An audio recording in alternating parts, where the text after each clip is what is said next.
Hello, Internet.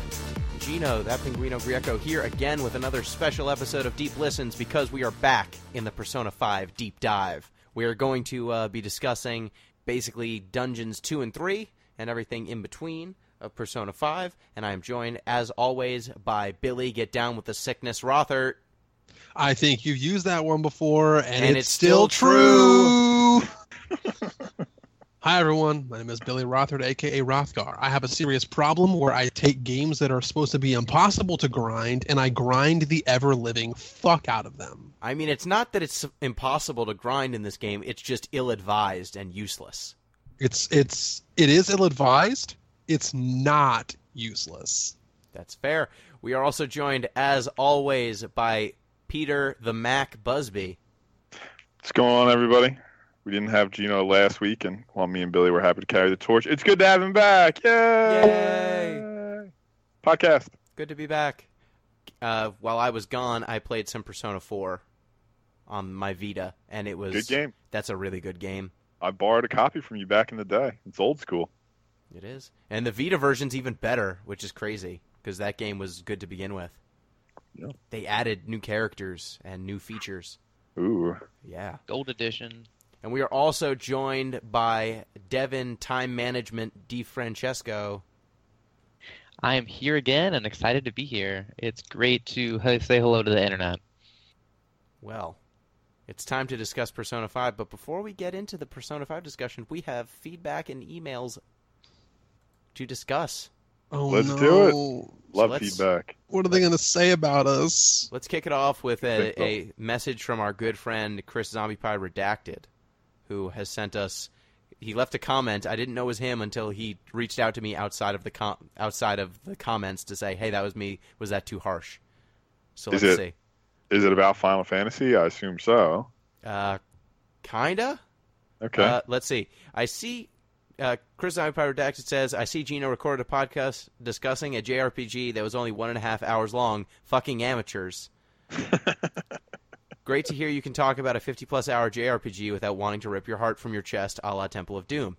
Anyway, as someone who has never played a JRPG in the style of Persona or Megaten, in what ways does Persona 5 pay homage to the genre as well as fight JRPG stereotypes? Thanks for reading this wonderfully enlightening comment, and I'm guessing I'm back to the depression factory that is Final Fantasy X-2. The pain train does not stop. Choo-choo. Wow. I feel like... So, was he talking about Always Sometimes Monsters? No. What was the JRPG. 1.5 hour JRPG? A 50-plus hour. Oh, 50. I thought you said 1.5 hours, and I was like, what short RPG did we play? Our first Final Fantasy 5... our first Persona 5 podcast was only an hour and a half, and most of our Final Fantasy podcasts are not that. No. Yeah, I know. I edit that shit. I'm sorry. However, how many hours will it be once all of the podcasts for the deep dive are finished? We'll find out.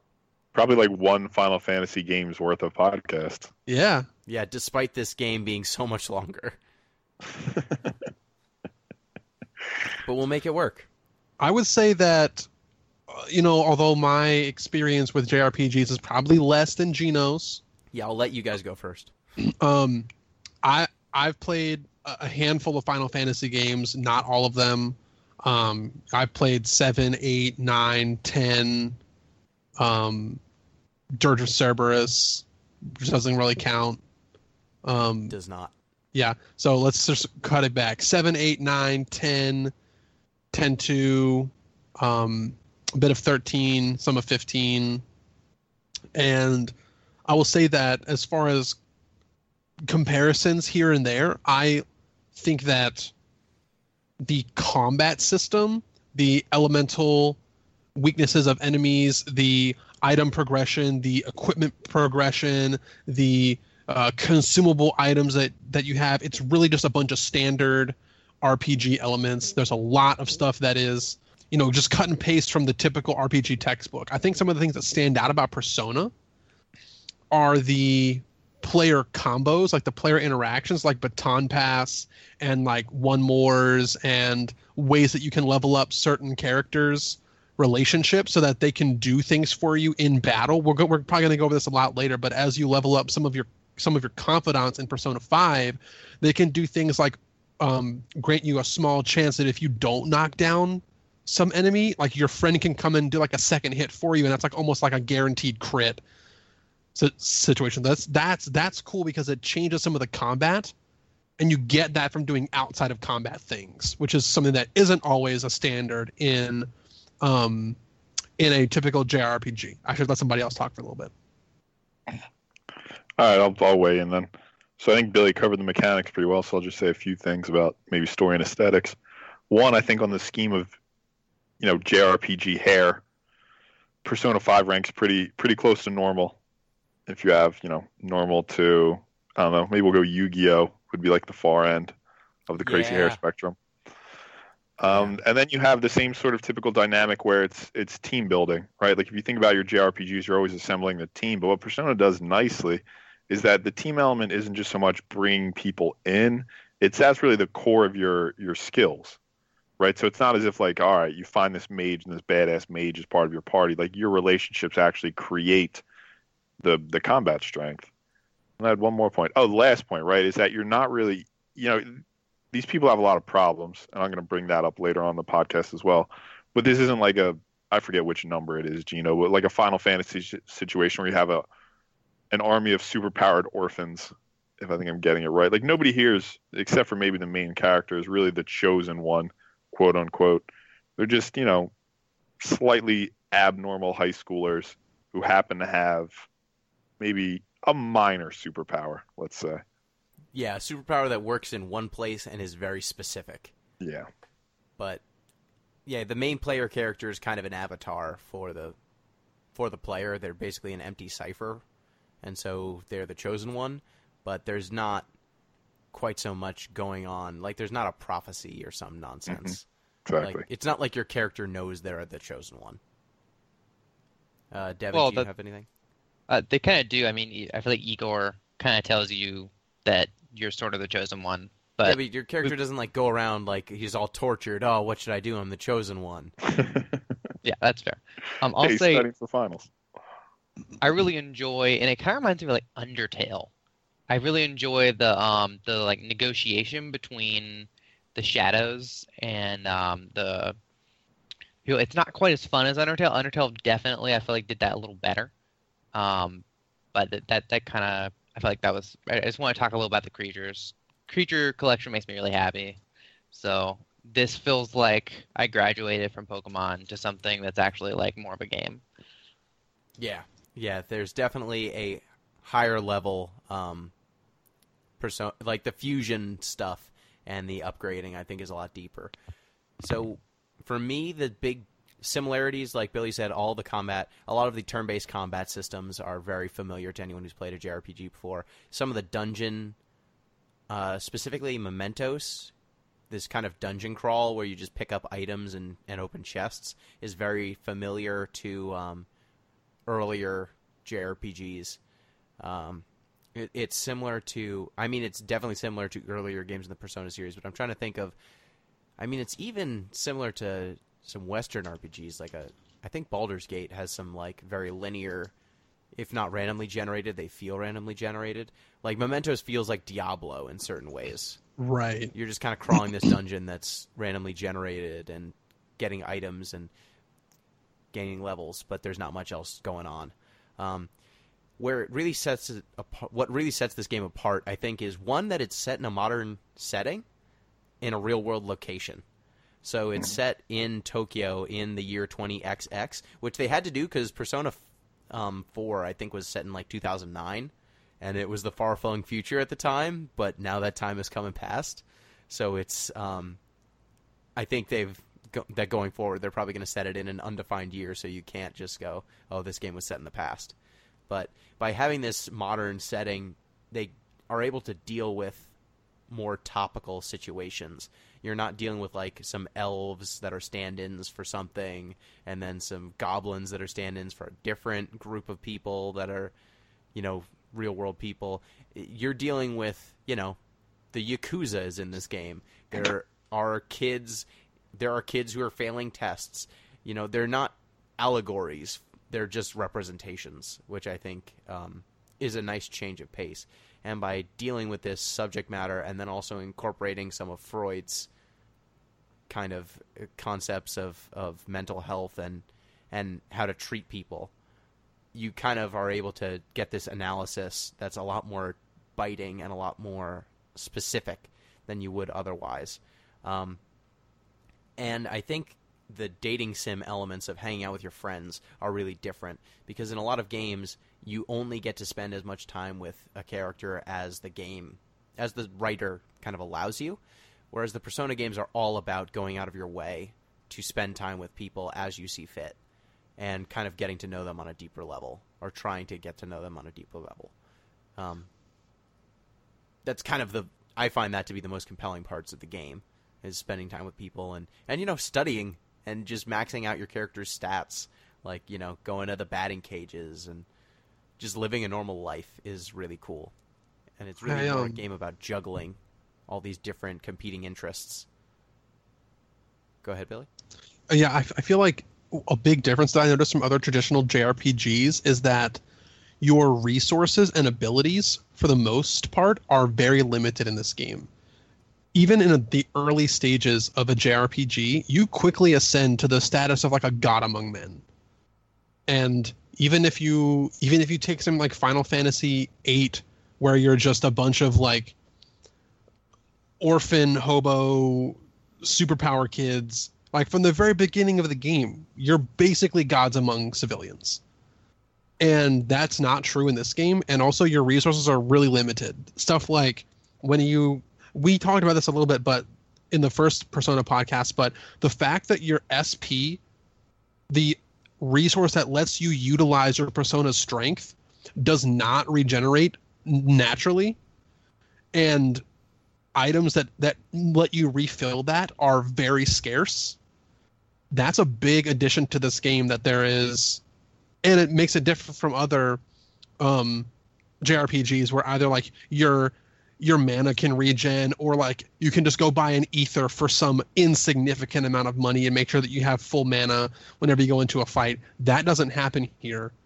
You have to really be careful and use your time wisely, both inside the combat context and outside the combat context. So you're not only fighting against enemies that are directly opposing you and plot developers. Like you said, you're juggling time management and you're juggling resource management, and you're trying to accomplish a lot of different goals in as little time as possible, because time is almost as valuable a resource as your combat efficiency or any of your it's probably valuable. It's probably the most valuable resource. Anything that you can do in this game that gets you more time is critical. All right, so thank you, Zombie Pie.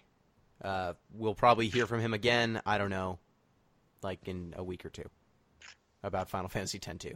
Oh god, I've definitely come up with the name of that podcast series, but I'll leave it for when we put up the first one. How many dresses do you guys have right now? How many dress spheres?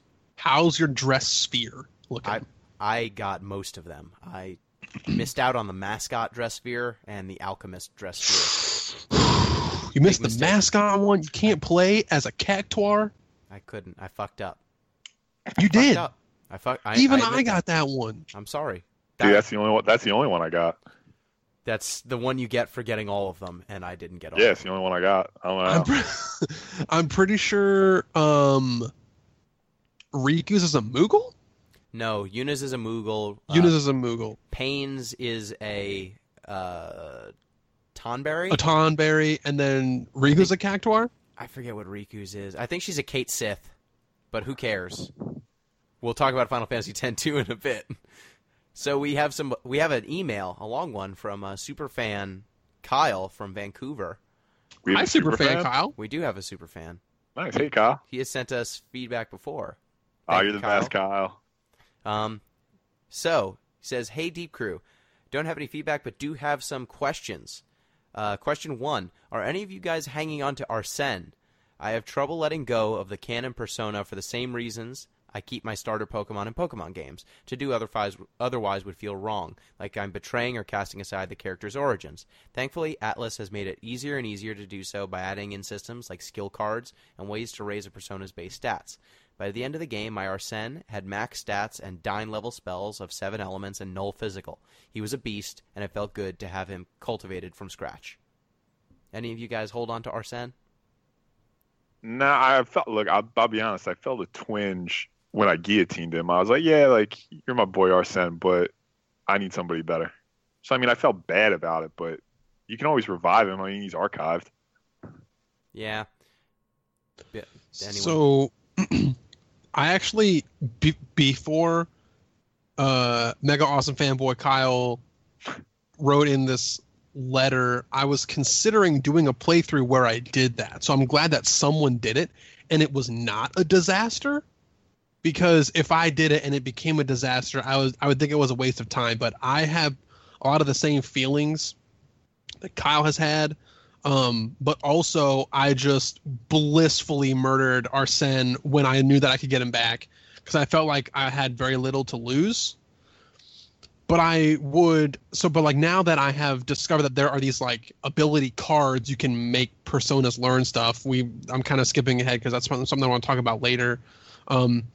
Ability cards that make personas learn stuff, like the TMs in Pokemon, that makes keeping one persona and having like your main persona a lot more viable. So now that I've learned that, and I didn't know that at the start of the game, I'd be interested in what that playthrough would look like, because I'd be willing to sacrifice one slot of a persona to make it like my badass start to finish from scratch persona. I think I would definitely do that on a second playthrough. Yeah, when you fuse Arsene in, doesn't he say something like? Yeah, he's the only persona that you fuse that has a cutscene before you fuse them. Yeah, he's like, I'll see you again, basically. Like, you didn't get rid of me. I'm still in the sea of your soul. Don't you worry. And then that song from the Fast and Furious plays on. It's like, and I see you again. Wow. Whatever the song is. Charlie Puth shows up, and it's really sad. Like, wow, they really licensed this jam. Okay. I guess I need to make him into a slime, though, so that's a shame. The slime's got higher stats. Question 2. Though a lot of the dialogue choices given to the player often change nothing more than the following line of dialogue, if even that, I thought that it was one of the ways in which Atlas managed to give a real sense of character to the main character, making him feel like a character instead of just an avatar for me to interact with the world. Were there any other indirect means of characterization you guys appreciated for any of the cast? Before we answer this question, it is a good question. I just want to say one of my favorite things in the game is to try to guess to see if it's one of those lines that doesn't change anything. Yeah, I was just gonna talk about that. I think that it's great that there are lines of dialogue that matter, insofar as you can make a choice in the game that matters, or have a relationship response, like getting one note or no notes or 2 or 3 notes based on what dialogue you choose. And I love that there are some dialogue points that are completely irrelevant. Yep. Because it makes me think. It makes me wonder, like, I guess it makes me take all the same considerations of dialogue, but know that maybe a third of them or half of them are actually, there's no risk involved at all. I really like in the fortune teller's social link, this is a pretty mild spoiler, there are certain dialogue choices that you can say that she's like, no, don't say that. That's not what you're going to say here. So I like that it's even better than the, like, it not only does it not matter, it really doesn't matter. Like, you can't even pick that one. Maybe you can't pick all of them. I'm not really sure how. Have you guys done the fortune teller? I guess Gino has. I have, but I didn't know that she will steer you towards the right choices. Yeah, if you pick ones that are like obviously wrong, she will be like, "No, that's not encouraging. No, don't think. Why would you say that?" Oh, I didn't know that. That's awesome. Okay, I thought I had to just make the right choice. No, I'm sure it's not every time for the fortune teller, but some of the time. I think it's when like you are like telling the person what to do with their life. Okay. Yeah. Like you can tell them like, don't do the thing you're supposed to do. Like, just get a divorce. And she's like, no, don't say that. Okay, that's awesome. I thought you had to steer it in the right direction, or maybe like the social link died. Well, for me, the indirect storytelling, I think I like that the main character is voice acted. Him just having a couple of words to say here and there compared to the Persona 4 protagonist and Persona 3, it's nice that the main character has some element of himself that feels cohesive, even though, it's not that much, but it's better than silent protagonist who just occasionally says the names of different personas. I also really enjoyed, picking up certain objects. Like, you're allowed to buy a CRT TV. You'll eventually be able to buy, a game system. You can buy certain things. And I like what it implies about your character, that your character is kind of handy and into kind of reclaiming these old things and making them useful. As long as you keep going to that recycling shop in Yongen, you'll keep being able to buy weird knickknacks and things that kind of add to your room and add to your overall options. And I've checked that place a lot, and I guess I'm just not far enough in the game, but I go there maybe once a week, and I haven't seen anything besides the TV. Yeah, you'll eventually find some other stuff, some other knickknacks stuff. Yeah, that you can add to your room. And I think that kind of adds to your character's personality. Or that your character would be the person who's hanging out in his attic making lockpicks and shit. Just two other small things, too. One, I find myself noticing the way my character stands a lot. Mm-hmm. He's got a nice, it's not like the sort of, I think we've all seen the sort of, bad boy anime slouch. Yeah. And it's not that. Ryuji's posture. Ryuji has that. His is a little bit more subtle, and I like it a lot. And the other thing I noticed, too, is the first Sunday, when he throws on, his brown leather jacket and his white V-neck, and I'm just like, dude, bro's styling.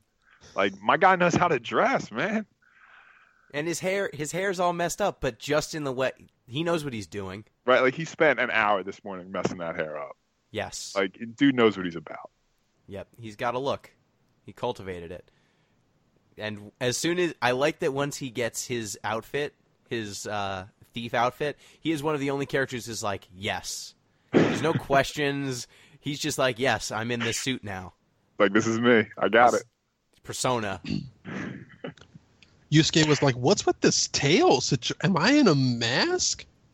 No, but protagonist was like, yup, this was me the whole time. Oh, yep. We don't know. We don't know the name of Pete's main character.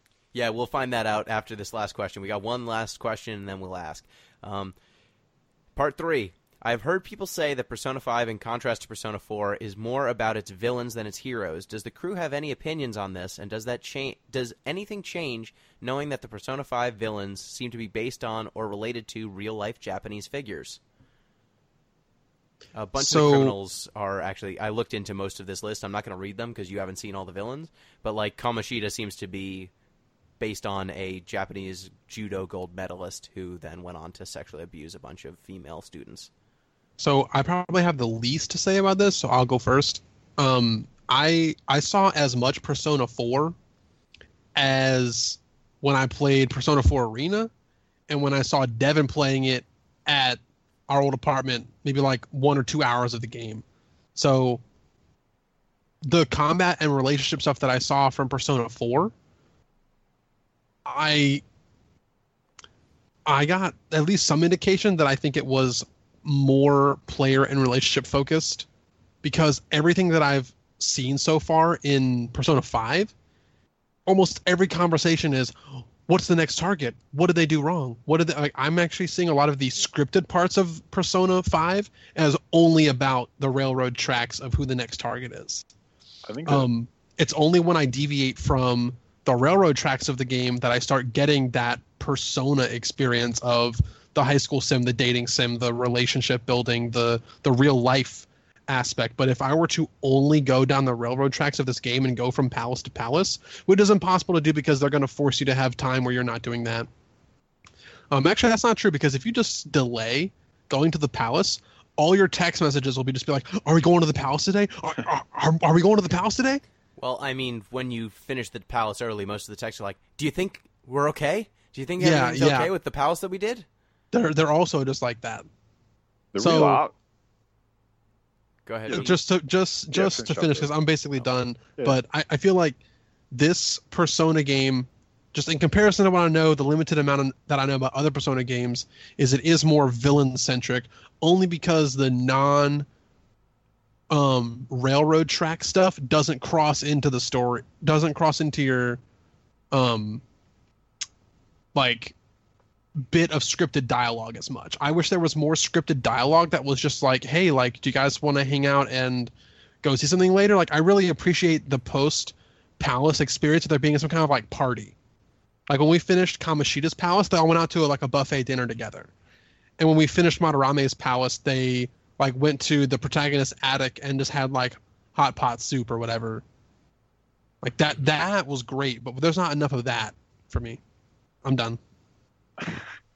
The real obvious difference, I think, at least in this case, as it pertains to this question, and Gina, you can correct me if I'm wrong, obviously, but in Persona 4, you're fighting aspects of yourself, which, like when I was playing the first Palace, I just assumed that, oh, this isn't really how Kamoshida sees himself.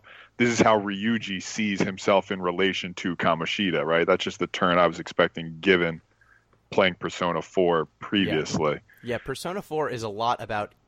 So one of the main differences between this game and 4 is that in 4, almost all the dungeons for the beginning of the game are created out of the psyches of the characters who eventually become your party members. Mhm. They are the victims, but also the antagonists. The antagonist of each of those dungeons is the shadow version of this character. And so they are kind of a representation of some repressed desires or beliefs held by this character. So you're kind of seeing their own internal struggle play out, and you're helping them overcome that internal struggle. Whereas in Persona 5, most of the characters who end up joining your party are victims of the character in question who you're up against. So like Ryuji and An are both victims of Kamoshida, and it's their relationship to him that draws them into your realm. And unlike in Persona 4, where a lot of it is kind of about the characters accepting themselves and their own faults, Persona 5, these characters are generally like, there's a knife to their throat, and then they're like, oh yeah, fuck this, I'm gonna rebel, and then they get powers. There's not really... In this game, it seems like the characters are a lot more in tune with their rebellious side, and they just need a little push to kind of embrace their persona power and their call to action. Whereas in Persona 4, there's a lot more reluctance. Like, there's this shame that this shadow exists. 5 is a lot more about, like, you know what, screw this, I'm breaking the chains, we're doing this. And it's a very different thing. And because you're spending so much time in these dungeons that are kind of the representations of these terrible people, it essentially has to focus a lot more on the villains. Though I will say, because this game, I think, does a better job of making each of the individual characters the confidants, it makes hanging out with them a lot more mechanically useful than it was in Persona 4. I think more people will see further along in those confidant chains. So it's kind of a balance. And I'll go into that a little bit more when we talk about the confidants a little bit later. But I would say that this game is definitely more interested in the pathology of some of these villains than Persona 4 was. Because in Persona 4, it tended to be these kids or these different characters are misunderstood in some way, or they're not accepting something about themselves. They can't come to accept this thing that society thinks of them. Persona 5 is a lot more like, what could have made a person think that living their life in this way is okay? In some ways, too, I think the most interesting path might have been combining the two of them. Like, I mean, for obvious reasons, you can't take a character like Kamoshida and suddenly say, oh, like, he's part of your party now. Like, now he's accepted who he was.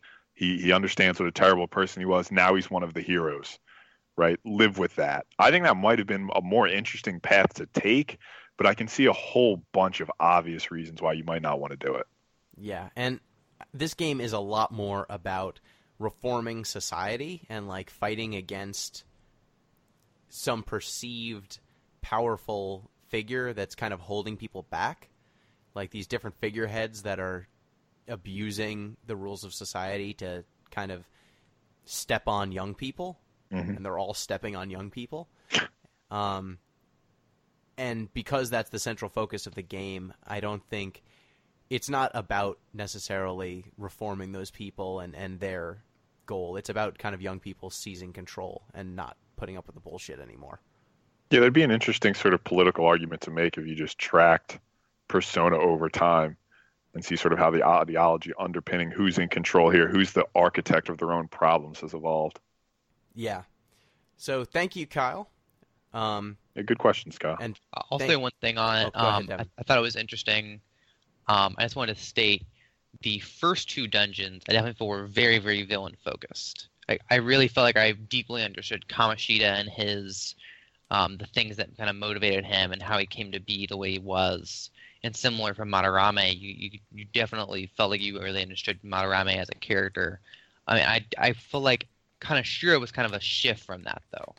I feel like I far less understood. Kaneshiro was kind of just like a generic villain. I really don't. Maybe I'm missing something. I feel like I didn't really understand who Kaneshiro was as a human. He was kind of a step in for Mafia Boss, and I thought a lot of the side things that are happening outside of the dungeon were very Makoto. Is that her name? yeah, Makoto focused. Yeah, I thought that was a kind of interesting shift, and I'm really curious to see if the remaining dungeons are going to be more moving into this new structure where we're actually learning more about the character instead of the villain, or if Makoto was a small deviation from the norm. Yeah, Kaneshiro's whole deal scene. Well, we'll go into Kaneshiro when we talk about the game proper. So thank you, Kyle. Thank you, Chris. If you want to get in touch with the show, please do so at DeepListensPod on Twitter, deeplistens.libsyn.com. Hit up our comment sections, or send an email to deeplistenspodcast@gmail.com. So let's get into Persona 5 without any further ado. So why don't we catch up first, Pete, since you were not on the first podcast. We have some base questions. What is your character's main name? My character's main name is Dink Meeker. It's a really good name. It's from Ender's Game. Oh, okay. I didn't know. I thought you came up with that off No, the I top of your head. Can't take credit for making that up. Fabulous Tucker was mine. That was a good one. And I don't think in the first podcast we'd gotten to the point where you guys could name your squad.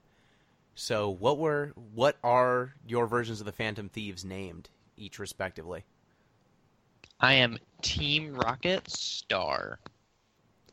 Wait, are you Team Rocket and then a star, or are you Team Rocket? Team Rocket and then like the emoticon for Star.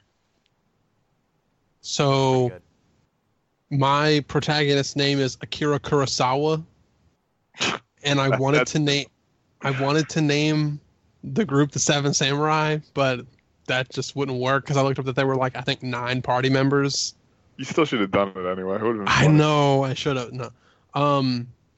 I named my Phantom Thieves group Royal Flush, but I added 4 special characters. The O in Royal Flush is an empty hollowed out star. The A in Royal is the @ symbol. The L in Flush is an exclamation mark, and the S is a $sign. So what you're saying is you're a shitty internet hacker gang? Yeah. God, you guys are so elite. Pete, what is your gang's name? We'll continue with the references. I am the X-Blades. Okay, that's pretty good. Yep. So in my first playthrough, I had Fabulous Tucker and the Wu-Tang. And for my second playthrough, because I have finished the game and have begun my second playthrough, and I have gotten up to the second dungeon a second time. My second protagonist's name is Reggie Prince, and he leads the revolution. He's Prince in the Revolution. Scarlet Picket. Now, you can't put the revolution, so it's just revolution. Revolution. Everybody knows what the deal is. Yes, they know. I wish you could customize like victory phrases, and then you could just do game blouses every time. Oh, damn it. I thought, should I name him Prince? Because you can't can't leave one of them empty. He can't have one name. But I thought Prince was too much. That would have been good. You could have went another basketball player, good name, and went God Sham God.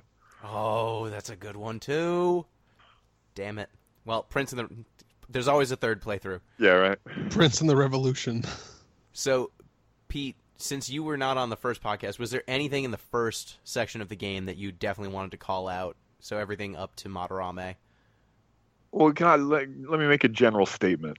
Sure. I'm going to say something, I wouldn't say controversial, maybe we don't all agree with. You guys ever watch the show Degrassi? Yeah. No. I've seen bits of it. All right, so I have a Both sister. the Canadian and American versions. There's an American version? I think there's an American version. It was bad. All right, like Top Gear. There's only one good one. Yeah. So Is Drake in that one too? Are we living No. American No, Degrassi? just So my point is, continue. my point is, so I used to watch Degrassi a lot, but eventually I had to stop because the show is just exhausting, right? All this terrible, terrible stuff is always happening to all these people, and I can only take it for so long. And I like Persona, right? I like it a lot, but it's like Degrassi. Playing this game is just exhausting because all this terrible stuff is happening to all these people. I want a respite. I want a break. I want like just these kids to just be normal high school students for a little bit, so I don't have to just be exhausted by their problems constantly. That's the first thing I noticed in the first dungeon, palace, whatever. Yeah, that is something that I think is a big difference between 5 and 4. In Persona 4, there were sections in between most of the dungeons where the characters were just high schoolers. Just hanging out. There's a section right after the first dungeon, or second dungeon, I think, where the whole school goes on a, 3-day field trip where you're supposed to, clean up a park. And you get into hijinks. Like, the female members of your cast make some curry, but the curry's not edible because they don't know how to cook. And then, everyone's got to sleep at night, but, they think one of the characters might be gay, so, we're going to be worried about him sleeping in our room, which is super shitty, and fuck you, Yosuke. What a terrible character he is. And then, the characters sneak into the girls' tent at night, and they just kind of get into weird stuff like that all the time in Persona 4. In 5, it tends to be 1 or 2 days where, you'll do some normal stuff, but other than that, you're just kind of moving from plot point to plot point to plot point. And I think it gets back to the point we made earlier. It's like there's a different type of problem here where it's like deep-seated social and individual pathologies as opposed to, there were problems in Persona 4, but in a lot of cases they were like, I'm ashamed of my body. Like, what do I do about that? Whereas here it's like, no, we have a sexual predator in the school. Those are very different types of things. Yes. It's not like I just can't. Do I really want to live in this town for the rest of my life? Yeah. It's like, no, this guy's been taking in orphans and then bleeding them dry and then kicking them onto the streets. And like I said, I mean, I'm fatigued. Though I will say, I think that the actual confidant relationships can get a little bit. They I think give a little bit more of a respite than the Persona 4 ones did, because the Persona 5 ones you can kind of take people on dates and go different places. Like when you're not going to level up your relationship, you can invite them to go different places. Like, let's go to a restaurant or let's go to the park. And those little excursions, I found, injected a lot of levity into the situation. That's a good point. And there will be some moments of just clear, kids being kids in school. They're just not as frequent as in Persona 4. Mm. So, let's get to the good stuff. So, when we finished our last podcast, we were discussing just basically the end of Kamoshida's palace. I don't think we actually discussed the final fight with Kamoshida. Was there anything y'all wanted to call out? I think that's a pretty good fight. It introduces you to a lot of interesting mechanics that will come up in future boss fights, like sending characters away to do some sort of diversionary tactic that will turn the tides of battle. You steal his crown. I felt like Kamoshida just so embodied Kamoshida. Just every little aspect of his character, every move that he did, it just felt like, oh my god, this is so Kamoshida. Yes. Yeah, their character design is so on point. Like the little volleyball slaves, and one of his arms has an on in a cup, and his super move is someone serves him a ball and he just spikes it down on you with authority. I will say though, it makes a lot more sense. I don't know anything about Japan's volleyball tradition, to be honest, but it makes a lot more sense when he's a judo coach. But that might have been a little too on the nose. Yeah. And they do make you, at the beginning of the game, I forgot about this, but when I started the second time, it says these events and people are not representations of real people. Do you agree to consent? Do you consent that this is made up and not reality? And I said no, and then it just gave me a game over screen. And then I had to start the game over again. I forgot about that too. I also did that the very, very first time, and I forgot to mention it on the first podcast, but I did that too. So I thought that was cool. Defeating Kamoshida was pretty good. I liked his repentance. And so I guess the next moment would be when he confesses. He goes out in front of everyone in an auditorium and confesses his crimes and then threatens to kill himself. Yeah, that was a little strange. Yeah. Then he basically shouts at him and says, "No easy way outs," basically. Deal with your shit. Does he ever... I don't know if I want to ask or not, but I'm curious if they ever circle back around. Don't tell me. In what way? Like if Kamoshida ever comes back and they're like, oh, this is what Kamoshida's like now, or like, here's what happened to him. Or if like they just drift off and they're like, oh, he's in jail now, we'll never see him again. I'm not going to answer anything. I know, I don't want you to answer me, Gino. But that's Great, a question I have. You can't make me. Okay. Related statement. I was kind of disappointed that, at least as far as I am, Shiho has just kind of been pushed out of the game. Another good question. Thought that was a little weird. I didn't like that very much. Yeah. It's one of those things where this game has, or the Persona games, because of their structure, they necessitate that certain things, regardless of what you do, how you play, certain events will only ever happen at certain times. Like, regardless of how quickly you defeat Kamoshida, he will always reveal his change of heart on the day when he would have expelled you. You can deal with him the first day it's available, or you can deal with him the last possible second. At the end of the day, the story will acknowledge he's been defeated at that singular moment. And so there are other, story beats that only happen when you've met certain gameplay requirements. And until then, characters will drop out of the story or different, stuff like that. So Shiho, as a independent character, yeah, she's basically done, which kind of sucks. I just thought it was strange that they even had her didn't they say she switch schools or something, or did she drop out? Moved away. Yeah, I think they had her move away, which I thought was kind of a weird I don't know. I guess I can kind of understand that if you have a failed suicide attempt, maybe it's time to switch schools. But yeah, that's not really a happy society moment. But I guess Persona 5 is really not a happy society moment as a game. So, and she comes up in Ann's storyline.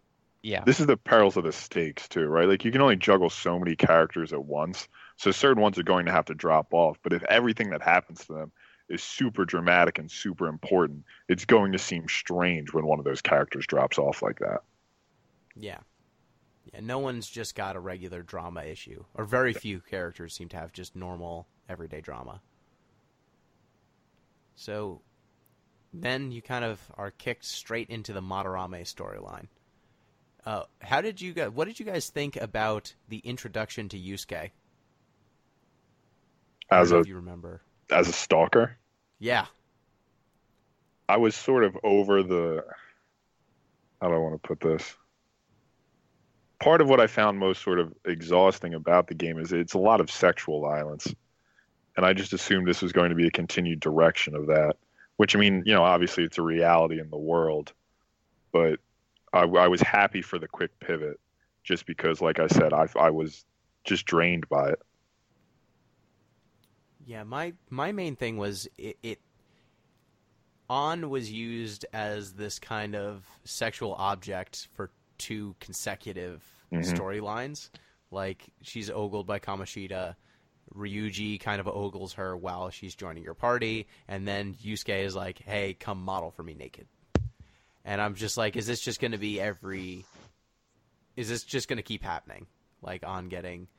And her storyline, she's a model. So, like, it's her profession to be ogled to a certain degree. But I thought it was still a little bit much.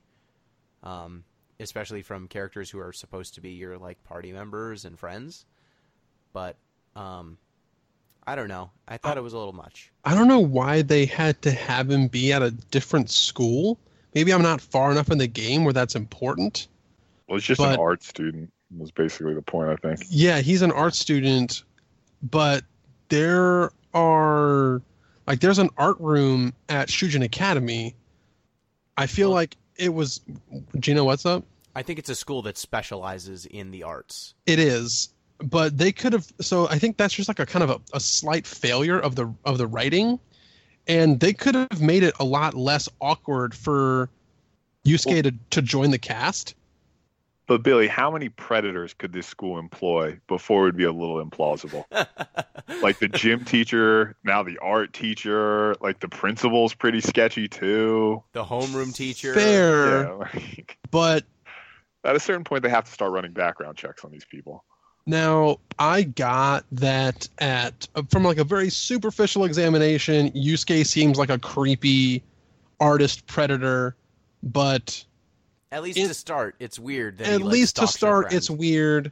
He does kind of follow her a little bit, but Akechi is also kind of weird and creepy when we first meet him, and that ends up being pretty vanilla and fine. Detective guy? Yeah, he's like the high school dreamy detective. Gotcha. I didn't think it was weird asking a person that you're painting to be unclothed for it. I don't think that's weird. I actually found it more weird that the protagonist and Ryuji were like, "Oh yeah, we can use this to our advantage." Yeah, like, that was creepy bothered too. me more than Yusuke just even asking about it, because Yusuke, as an artist and a scholarship art student, has a little bit of leeway to ask a person, "Hey, like, would you mind, like, can I like paint you all natural? Like, can I, like, would that be cool?" It was kind of weird that he was presumptuous about it, so I'll give you that. But when Ryuji and the protagonist, mostly Ryuji, but the protagonist and Morgana as well, were like, you know what we can use it to our advantage? This whole nude modeling thing, let's feed into that and make that our leverage point into this person's life. I was way more uncomfortable by our own currently established cast of characters than I was by Yusuke being a little bit weird, granted, yes. I guess it was just how anime all of it was. Maybe It that's is what all it was. anime. It was just like this dude who you just met, who seems a little pervy, just comes up and he's like, "Hey, will you pose for me in the nude?" He doesn't then- ask it up front. He doesn't. He slow plays it like for a day, and then the next day he's like, "Hey, want to pose Plays nude?" it for a day. And then your protagonist and his buddy are like, "Yeah, you should pose nude." Friend who we've known for like a month, or that the main character is known for like a month. It's just very anime. This game is very horny early on, and it stays horny in some spots. I don't know. Maybe it's just that like around this point, the second round of like her sexuality being a main plot point, and the second round of Ryuji's just being so fucking stupid. I'm really just sick overall of any form of media having to hook the viewer's attention with flesh. I'm really tired of that. And it's not isolated to Japanese media, but they are probably the largest slice of the pie chart. Because any anime you watch, like 1 to 3 episodes in, is going to have some kind of scantily clad character presented in a overtly sexualized situation, just to be like, "Oh, that was kind of sexy. Like, I should keep watching in case it happens again, or if I see more." But Yeah. it doesn't happen. Great examples: Cowboy Bebop, when we introduced Faye Valentine; Ghost in the Shell episode 2, when we get a really hypersexualized sequence with the Major. Like every Ron- female character in One Piece. Yeah, every female All of character in them. One like Constantly. there always has to be like that like token hypersexualized female because the developers or the directors or whoever are like afraid of catching the audience's attention, so they have to throw in that like token sex icon, and it's unfortunate that it weighs the most on the scale, I think.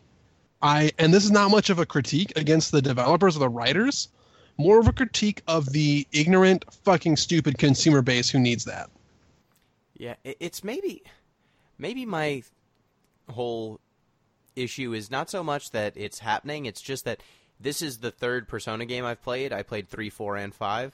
And 5, like, you start seeing a lot of character archetypes repeating through the games. Like, Ryuji is very similar to Yosuke from Persona 4, who's very similar to the best friend character from Persona 3, whose name I forget because he had a baseball hat. I don't remember. They're super similar, each of the best friend characters. And then on top of that, I think An and what's her name? Yeah, the girl from the fourth one. Makoto? No, from Persona 4. Yeah, I remember her boss fight. I can't remember her name. Was it Rise? Rise? Is that the redhead?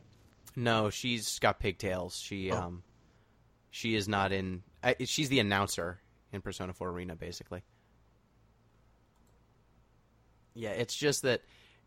Now, to be fair, Rise was the Lover's Arcana from Persona 4, and An is the Lover's Arcana from Persona 5. So there are certain character tropes and archetypes that are supposed to be overlapping between the characters since they represent the same arcana, but it's just seeing these very similar character types brought back over and over and over again, where I feel like I'm not necessarily meeting a wholly new person so much as meeting the new avatar of this kind of personality.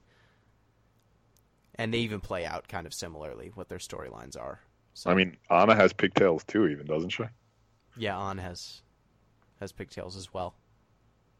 One thing I liked, kind of to differentiate Rise and An, I felt obviously it's kind of a trope that the main character is so dreamy and attractive, but Rise definitely seemed to be just like totally into the main character. She was kind of like taking the sexuality into her own hands, while An, I've just only seen her be an object so far. I've never seen her once show an interest in anyone. She's just been an object over and over and over and over and over and over. Yeah, she's mostly like, guys, come on. Get your heads out of the gutters. But Or now, Cat, come on. yes. Yeah, so I like that Rise at least was both objectified and also like herself was able to grab her own sexuality and be her own person as opposed to just constantly the object of someone else's desires. Yeah. So once you get Yosuke into the fold and start going into Madarame's palace, I don't know. What did you guys think of Madarame's palace? I like the exterior. It was very gaudy. I like the paintings, the security systems. I thought the painting was kind of meh. The whole painting system. It was like more of a trope than an innovation. I think most of the other parts of the game were innovative for me and brought something new to the realm of the RPG situation. But when I think about a trope of, we got to jump into the paintings, that's kind of a tropey thing for me. Like, how do you top Super Mario 64, you know? Yeah. The thing for me was just how much art and how many unique assets Madarame's palace required as compared to so many of the other places. Like, they had to make so many of these little paintings and portraits. Right. That I just thought that it was impressive, especially compared to Kamoshida's palace, which a lot of it felt very similar. Outside you could just kind of copy and paste all the same textures all over Kamoshida's palace. Yeah. And for the third palace, too. Rooms. Like 1 or 2 rooms in Kamoshida's palace and 1 or 2 rooms in the third dungeon. But Madarame's, like, every room had to be just put together by hand, and I thought that was pretty cool. Now, let me ask, let me ask a question and try to make a grandiose point that might not work. Sure. Yeah. I mean, that's what we do. So show. what's what's the sort of breakdown of creative labor that goes into manufacturing a game like this? Because I think you could sort of make a question about the anonymization of the people who are actually doing the bulk of the. I don't know. That's my question, right? As if they're doing the bulk of the creative legwork. Because if you have like a book or like a painting, right, it only takes one person, so that person gets all the credit. But when you do something like a video game or a movie, the dev gets the credit, the director gets the credit. So that would be my question, I guess, is how much creative legwork are these actual people further down the food chain doing? And could this be commentary on it? I think certainly that there's a commentary in here, especially when it comes to kind of auteurs within gaming. There are certain people who their involvement just soaks up all the spotlight. You can think of someone like Ken Levine from the BioShock series. He is the face of that franchise. He's the creative director, and he acknowledges in a lot of interviews, like, were it not for a bunch of very talented people, this game wouldn't have been made. But most of those very talented people don't get their names even acknowledged. Most people wouldn't even know their names at right. all. I mean, who really reads the credits at the end of the game? Exactly. And the credits are just getting longer year after year after year. I'll make a small side point. Every single game I play, I read every single word of the credits. That's cool. Part of the completionist. I was saying, is that just like part of your 100%ing? Like you need 100% the credits too? No, honestly, real talk. It's because so often these days, devs put like little goofy messages in them. Yeah, that is fun. What, like at the end of Marvel movies where they have like the little teaser? No, not that. But it'll just be like, thanks to that one dog who would come up to the dev studio and scratch on the door. He made us not want to kill ourselves in post production. You know what that is, Billy? Don't you? No. That's Twee. All right, you know what? I'm down for the inter-credit Twee edition. No. I'm down for that. Pete, will you at least give me this? If there is a place where Twee is acceptable, it's in the curtain call. All right. At that point, maybe they've earned it. Yeah, I think there's certainly a commentary, because some of these, I mean, a very small, low-level developer will be responsible for probably, multiple pieces of art. They'll be responsible for some mechanic that you might not even realize, like the gravity working properly, or, when your character jumps, them snapping to terrain in a realistic-looking way. Like, there's a bunch of little things that most players just kind of take for granted and don't realize that it took someone hours and hours. Like the raindrop, the little puddles that kick up when you walk. Someone had to program that shit to work properly. Someone meticulously made sure that every time On moves, her breasts move in a wildly exaggerated way. And that man is a saint. We're dedicating this podcast to him. I don't feel like she's that bad. She's not like she's not dead or alive status. Yes, because Dead or Alive operates in moon gravity. It's a boob simulator. Like, that's the point of the game. It operates in moon gravity, and each one has its own gravitational field. Like, this game, it's more exaggerated, but it is not exaggerated by other Japanese game standards. In the land of the blind, yes. One-eyed man is king. So each of those, like, making those little touches, those little mechanics work takes a ton of hours and a ton of testing, and any given part of it being wrong can screw up the whole damn project. And so, it's a ton of work. And I think that at least in most studios, it seems like the leadership is self-conscious enough to give credit where credit is due. Mm-hmm. So I don't see it being that huge of a problem in the game industry specifically. Like, it's more of a publisher level problem where the publishers don't necessarily give individual developers as much credence as they deserve. It doesn't seem like it's a studio head kind of munching up the productive labor of their employees, though there are certainly horror stories of studios where that happens. Shout outs to Rockstar, the people what make Grand Theft Auto. It happens in like with movie special effects all the time too. Like the company who did Life of Pi, they won the Oscar for special effects and then pretty much immediately went bankrupt. Yep.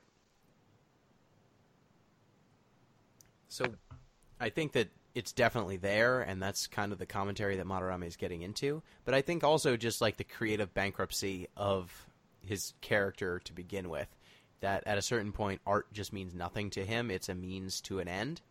And whatever he has to do to facilitate creative artists, he'll do just because he needs their labor, not because he cares about what they make. Mm-hmm. He's got a good eye, I guess. He's a great curator. Yeah. As long as he can put his name on it, he picks winners. But, He even shapes winners. Yeah. He grooms them. We find out that he swapped the part, changed Sayuri to make it more marketable to the common man. Yeah. Oh yeah, that's true. Just that little change. This cloud. What did you guys think of the final kind of? I guess there's the scene where An leads Yusuke along, and then Yusuke gets thrown out of Madarame's house. And then is basically homeless because he's poor. I guess he lives in the dorms for a bit. Then he joins up with your crew and you take down Madarame. I enjoyed his transformation. I like his outfit. I would have appreciated if he just turned in like a demonic Bob Ross, but I don't think that's a reference the Japanese audiences would have known. Oh, man, so good. Why'd you put that in my head? I think that the boss fight for Madarame's Palace was kind of anticlimactic. I didn't really... Maybe it's because I had grinded so hard. I was just way overpowered. That's even in the probably second true. dungeon. Because at that point, I just had all the skills that would just hit everything, and I knew that the mouth was immune to physical attacks, I think. I can't remember the exact mix, but I think the mouth was immune to physical attacks, and the rest of it was weak to physical, or not weak, but like could be hurt by Vulnerable. physical attacks. And I just had 2 characters that could do straight up physical attacks, and I just annihilated 3 out of the 4 parts of the final boss, and then I just took my sweet time taking care of the last one. Yeah. So then, Billy, did you get to see his super attack at all? Is it the one where they like make the person black, covered in ink or something? Yeah. Yeah, I saw that, but like the fight didn't last long enough after that. I think I had won the fight the very next time I knocked him down. Okay. So you didn't even get to see the like turn the tables thing with him. No, I don't think I did. Like I just annihilated that fight. Yeah, the turn the tables with him is you throw the paint on him, and then he's vulnerable to all status effect Oh all wow. elements. Yeah, that was And just useless. I never did that at all. I will just didn't experience that either. I'll take a quick pause and say that I regularly check in with the Thieves Guild. If we didn't talk about this before, the Thieves Guild is a part of Persona 5 where you can check how you compare to some other players. It's similar in nature to like a Telltale game where they'll say like, at this decision juncture, like 73% of players did this, 20% of players did that, the rest did some other choice. It's kind of like that. And it gives you, at your point in the game, what people's average level is. And in general, what they chose to do that day. And ever since Kamoshida's Palace, I've consistently been like 2 to 5 levels ahead of the average. Yeah, kicking ass. Nice. So at the end of Madarame's Palace, I was like 4 levels above average, and that fight was a joke. And I'm pretty sure every single combat has been a joke. Like I haven't seen a non-blue like shadow in a dungeon since Kamoshida's Palace. Yeah, I was consistently 1 to 2 levels below average, and I also didn't have a hard time with Madarame. Madarame is probably the easiest of the bosses, I would say. He's pretty close to the easiest that I saw. Well, yeah, he's an artist. He's not used to fight. Actually, I think the boss of the 3rd dungeon was the easiest boss, and then it got harder after that. But not like a lot harder. This game isn't that difficult. But yeah, you're going to be over-leveled for the rest of the game because that's who you are. Yeah. That's your sickness, your curse. Quick aside, how would you rate the difficulty of this game to 4? Because I thought 4 was, I mean, it was a while back when I played 4, and I was playing it in a kind of pretty different way. I was playing it with another person, and we felt like we had a fair amount of trouble. I remember Yeah. Risei being a tough fight. Yes. I would say that 4 is more difficult than 5 for a couple of reasons. One, 5 allows you to retry if you get killed at like the beginning of a dungeon and not necessarily, or like the beginning of a floor, or like right before a fight if you get beaten by a boss, which is different than 4. 4 would kick you back to like the start of the floor, or it would kick you back to your last save, which is a lot more punitive. Yeah. So you would have to like rewatch cutscenes. In 5, you're just back in the fight, which just makes the feeling of losing not quite as bad. And 2, Persona 4 was a lot more prevalent with insta-kills. All of the light and dark attacks were insta-kills. And bosses, just like regular enemies, started having that in like the second dungeon. And as soon as enemies start using insta-kills, especially in a game where if your main character dies, the whole team dies, period, it made just the chance of you dying so much higher.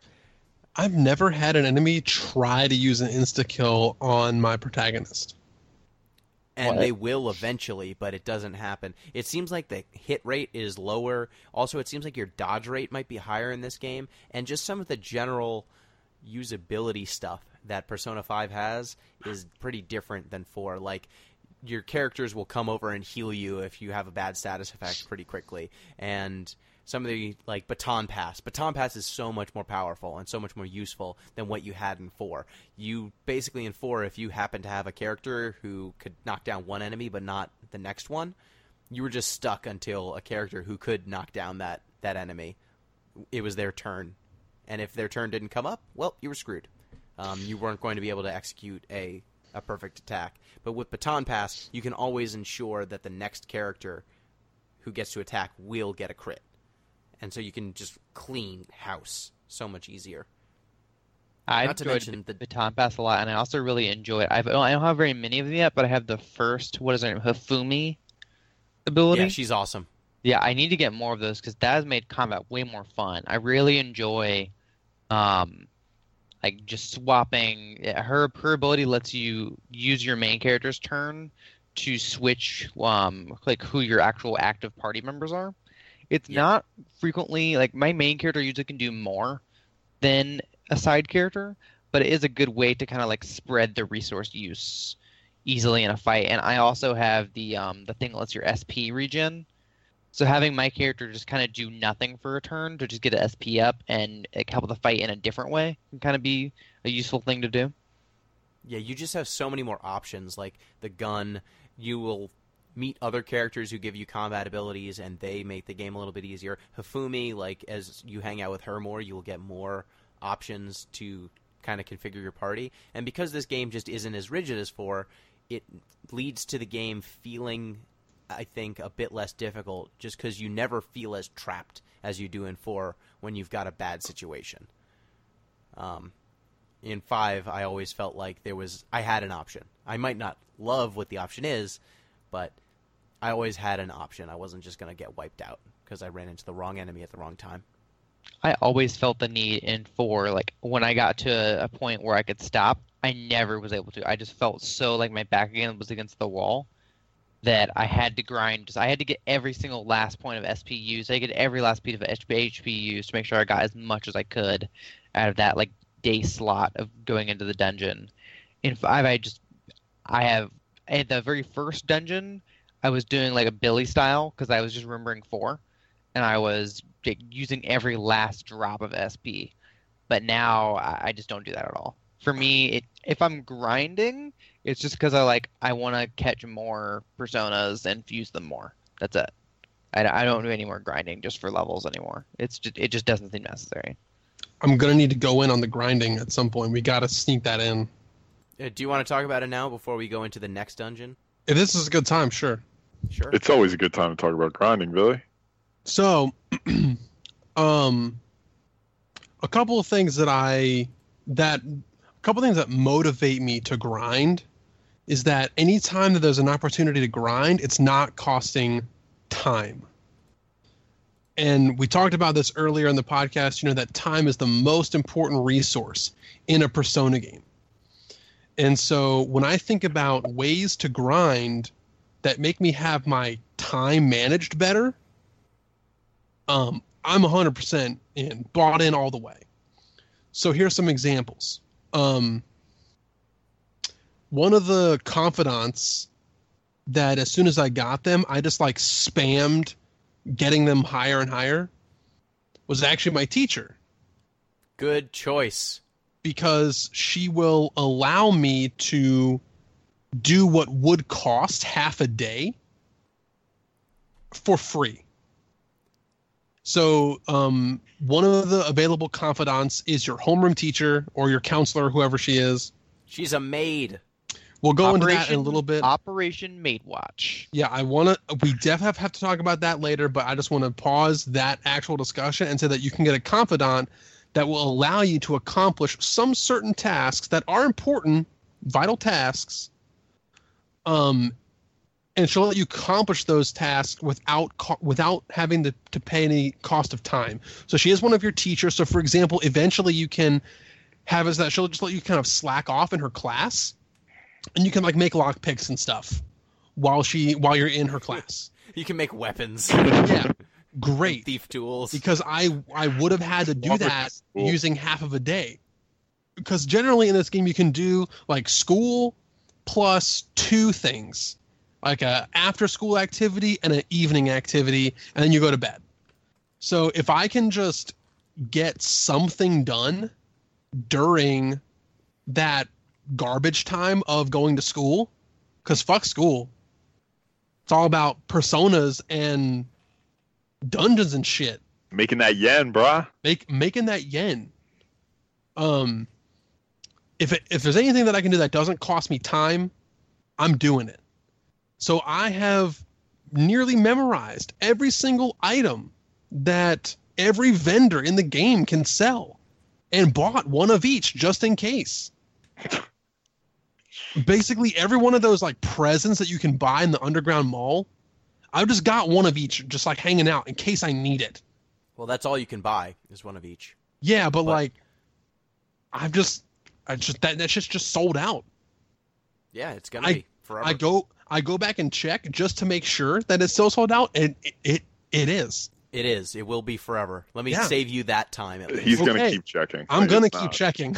Just in case you didn't notice, Bill or Gino. But also, it's true that Gino's saying that you need to get the palaces, these dungeons done as quickly as possible. But once you're forced to invest a second day, I do what Devin is saying. And I do get every drop of SP and HP. And we'll take, for example, like Kamoshida's Palace was kind of rough even for me because I hadn't figured out how to Persona grind yet. But Madarame's Palace, yes. The way you say it makes it sound so nasty. No, it's beautiful. I'm sure that there's a demographic of our listeners that just participate in the beautiful struggle with me. It was really hard until Billy got every last drop out. Then it was a lot easier. So, in Madarame's Palace, for example, you have to spend 3 days. There's 1 day to get up to a wall in the dungeon that you cannot pass. You have to go leave the dungeon, do something in the real life, come back to the dungeon. Now the wall's open, and it takes a whole nother day. Yeah, you get to a wall, on has to strip a bit, and then you remove the wall, and then you keep going. Yeah, like how Berlin came down. Mm-hmm. Yes. And then you leave the calling card, and then you come back and you do the final boss fight. Okay, so I had to go into Madarame's Palace 3 times. Guaranteed, that's the shortest possible time, right? But I have to go in 3 times. So, I knew that when I fought Kamoshida, I didn't even use like a third of my SP. Okay? So, on all 3 days, even if I got like 60% of the way through the dungeon, and I could just fast travel there. No, I went through the entire dungeon again. Now, granted, I did not fight every shadow, because it wasn't worth my time, and I didn't want to. What? Hold on. Hold on. I will qualify that by saying if it were worth my time, I would map out exactly how many enemies I could kill and still have enough to beat the final boss, but optimize my EXP and money gain. Let me qualify that by saying my time is not worth very much, but it is not worth nothing. Yeah. Thank you. That. What I would do is map out a route that would allow me to stealthily get through the entire dungeon just to collect treasure and have a chance to in breaking that treasure, get a treasure demon. And I was rewarded for those efforts because in Kamoshida's palace, you are introduced to the treasure demon. The treasure demon is a very special enemy persona that you can fight, which if you are able to capture it, gives you a special fusion option. The treasure demon is not a persona that you can actually fight with. It's one that is only used in fusion. The first treasure demon that you meet is called Regent, and it has, as its 8 abilities, all 8 of the hit everything with light elemental damage skills. Pretty strong at that phase of the game. I can imagine it gets less important later in the game, but right now where I am, pretty damn strong. And there's one that you meet as like a plot point, so that is like a tutorial of what they are, and it's almost impossible to catch them at that point of the game because you just do not have his elemental weakness, which is radiation at that point of the game. You don't really get any radiation or psi elements at that point of the game, but I quickly got those through some crafty fusions while I was in Madarame's palace, found 2 more because I hit every single possible treasure in the whole palace 3 times. So my 1%, so my 1% chance of getting a treasure demon, was moot because I broke 450 treasures. Billy, what are you doing? It also gave me enough money to buy not 1 but 2 of those SP regen items before I even entered the 3rd palace. Okay, I'm just going to let me interject for a second. I have 1 on my protagonist and 1 that just gets passed around for whoever needs it. Let me interject for a second. Could have accomplished, Billy. So, when I finished this game, I did not do that. I did not do anything like that. I had about 600,000 yen left over when I had finished this game, not going to any grinding tactics, not doing any advanced What's anything. the conversion rate there? 600,000 yen to US dollars? About $6,000. About $6,000. That's a lot of dollars. Yeah. Well, when you're stealing the emotional gold of other people, it sells for a lot. But if you just play this game and, do the stuff on the main story path and then occasionally go to Mementos, you will end up with way more money than you have any business. I bet you there's a lot of bullshit cosmetics you didn't purchase, Gino. Nope, there aren't. I bet you didn't purchase them as early as me, Gino. My tree is fine, and I bought a SP adhesive, and that was enough early on to just make most of the grinding trivial because my main character always had high SP. So I'm just telling you, I'm trying to save you from you. I probably didn't need 2. He doesn't want to be saved. But since it was this early in the game and I literally had nothing to spend my money on anymore, at this point, I probably accrued as a total amount of yen acquired, like probably 500,000 at this point. Yeah, that was funny. You know how with Kaneshiro, he asks you for like 100,000 yen, and he says it like it's a big number that you won't be able to get for him. I was thinking, what happens if I just grind it out that amount of yen? You're just like, yeah, sure, here. There's a social link that demands 100,000 yen. Yeah, from you. Is it the teacher? That's the really ridiculous part. Is it the teacher? No, it's the fortune teller. You should. What are you doing with your money? You should have been hanging out with the fortune teller. No. I am. As soon as I'm at the fortune teller, you get access to the 3rd palace, and I just instantly went in and I haven't beaten it yet. So I'm right at the beginning of where I can talk to the fortune teller. But also, when you meet your homeroom teacher, she says that she has like a medical bill that she needs to pay that costs 100,000 yen. And I was like, oh, I could just give that to you. But I actually only had like 96 at the time. And I was like, fuck, did I miss an opportunity for a conversation point to change because I had enough to give her? I shouldn't have bought that weird shit at the Underground Mall that I don't need yet. Though you can pay her. So I guess we should talk about Operation Maid because I want to talk about some of these social links, or confidants. Operation Maid. Who wants to break down Operation Maid Watch? Devin, you seemed in. Yeah, I'll break down Operation Maid Watch. Basically, Ryuji comes to you and says, "Hey, I got this flyer right here, and we're gonna see something that you haven't seen before, Protag." And then after he shows you that it's maids, little Mishima comes over and says, "For research, for research." And yes. Bashfully is like, "No, I don't want to see them for maid reasons. I just need to know if this is like actually offering cleaning services. We have to protect the populace from fraudulent cleaning service companies." All right, Mishima. Whoever, we have a very I don't know who you specific think you are. goal.